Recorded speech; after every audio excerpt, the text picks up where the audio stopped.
Party Leader? Wait, a quorum call. You're not.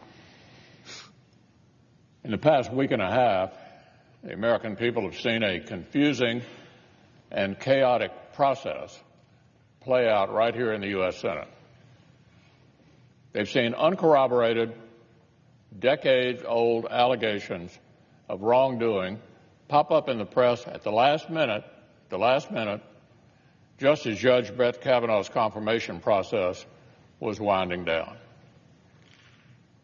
They've seen an accuser request for privacy disregarded and ordinary standards of fairness completely discarded.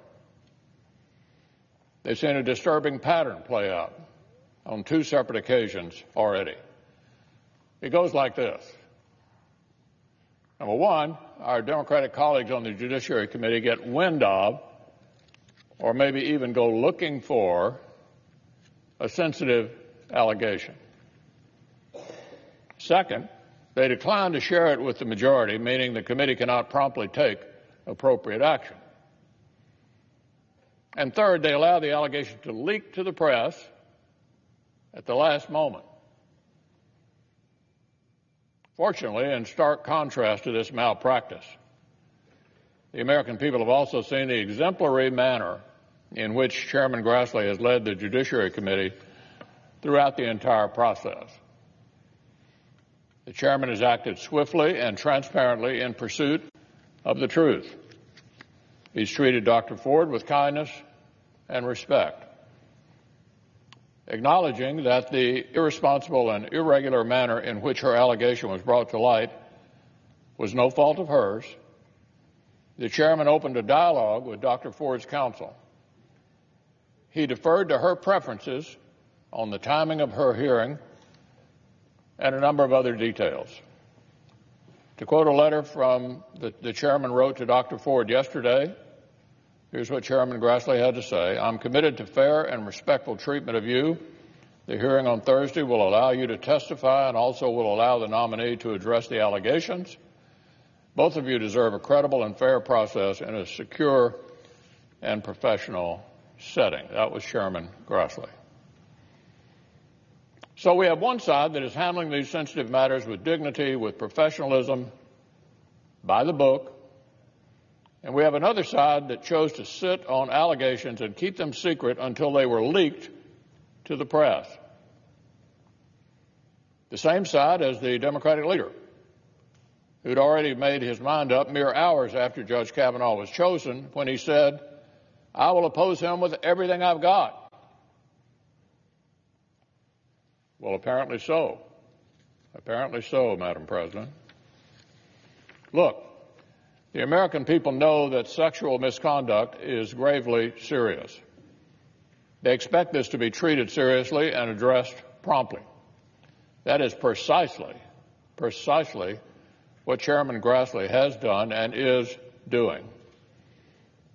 But the American people also insist that vague, unsubstantiated, and uncorroborated allegations of 30-plus-year-old misconduct, where all the supposed witnesses either totally deny it or can't confirm it, is nowhere near grounds to nullify someone's career or destroy their good name.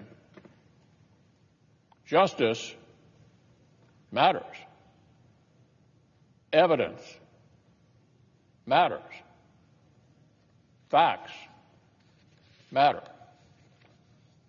Let's look at one of the supposed witnesses, Ms. Leland Kaiser.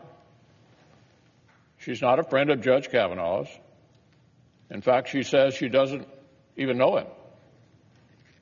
Rather, she's a longtime friend of Professor Ford's. What does Ms. Kaiser say about the allegations? Through her lawyer, she says that she does not know Mr. Kavanaugh, and she has no recollection of ever being at a party where he was present with or without Dr. Ford. In other words, she backs up Judge Kavanaugh's statement. Look, this is America here we're talking about. We're supposed to uphold fairness and the presumption of innocence. Everyone deserves better than this. Everyone.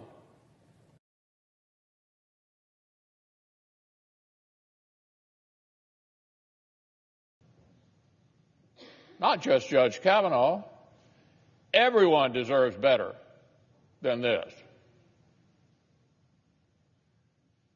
I was surprised and disappointed by the recent statements on television from some of my Democratic colleagues, including one statement this weekend that Judge Kavanaugh is not owed the presumption of innocence.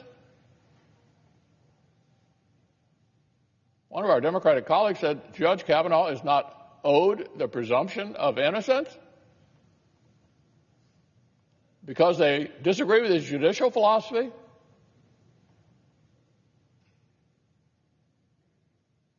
That's not a standard we want to set in America.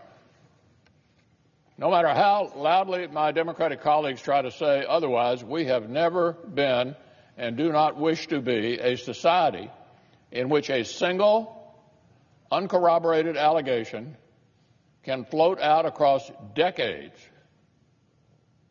and wield veto power over somebody's life.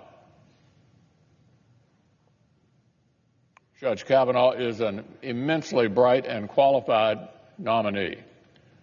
We've heard from legal experts and scholars that he is one of the fairest and most brilliant jurists anywhere in our country. And we've heard from hundreds of character witnesses from his high school days to the present who vouch for his character and his integrity.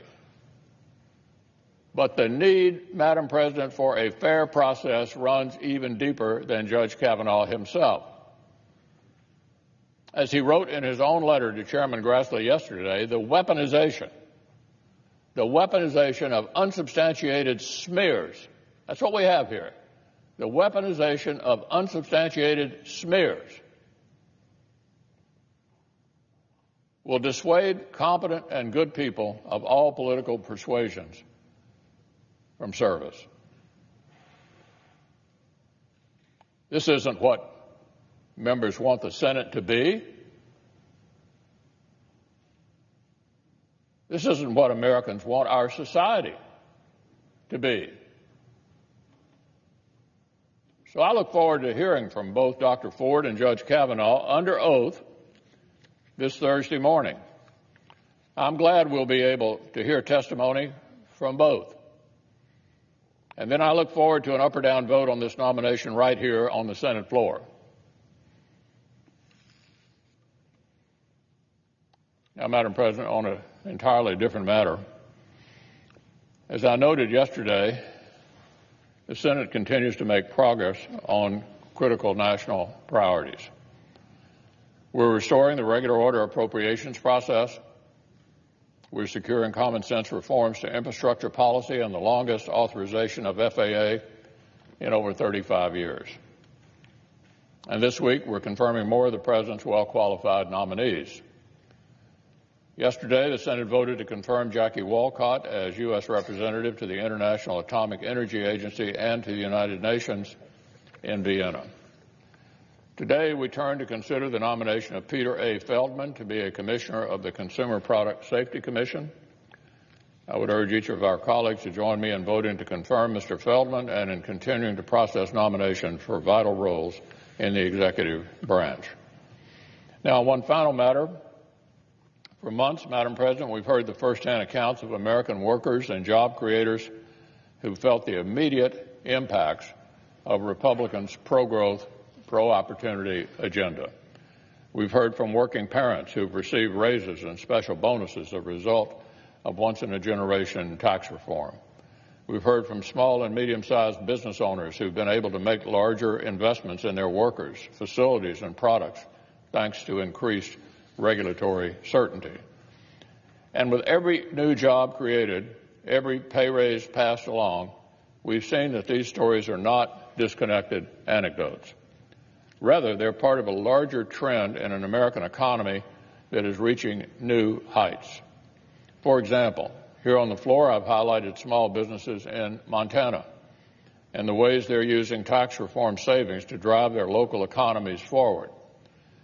How Sticks Ag has awarded worker bonuses, and Thompson River Lumber has invested in new equipment.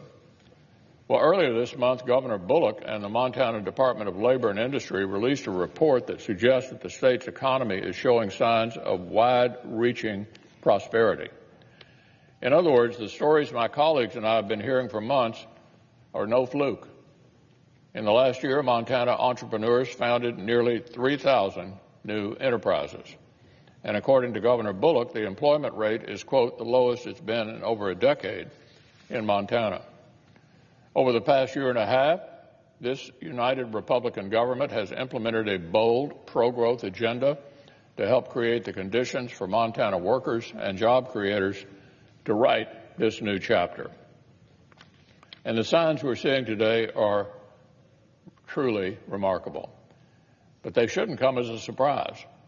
The trends we're seeing across the country today are exactly what this united Republican government had in mind when we passed generational tax reform. They're exactly what one of Montana's senators had in mind when he voted to deliver it. What a shame that the other senator joined Senate Democrats in lockstep opposition. These days, the ball is in the American people's court. They'll keep taking it and running with it, creating jobs and new prosperity all across our country. And here in Congress, Republicans will keep working hard to help them do it.